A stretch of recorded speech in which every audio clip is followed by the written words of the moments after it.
Thank you for joining us. I'm Yanta Liu. A new tree growing a unique fruit has surfaced on the island. A couple of homeowners are experimenting with the fruit and have come up with pretty creative ways to use it. It all started with homeowners who didn't like the palm trees around their house. They visited Santa Rosa for advice.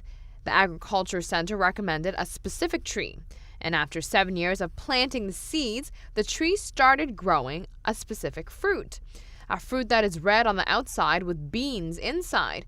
The homeowners noticed dogs and insects started eating it. They conducted some research and found that in Dutch, the fruit is called wilderoos. A business venture then began, and it has grown from the discovery of this fruit in their backyard. They now use the fruit to make different kinds of food, such as veggie burgers, cheese balls, and it doesn't stop there. Liquor is being made with the fruit, and wines are in the making. People who have flavored the food say you cannot even taste the beans, as the ingredient simply just tastes good. The trees grow between January to March of every year. ATV's reporter Roseanne DeWaver tasted the fruit as well and the snacks and swears by it.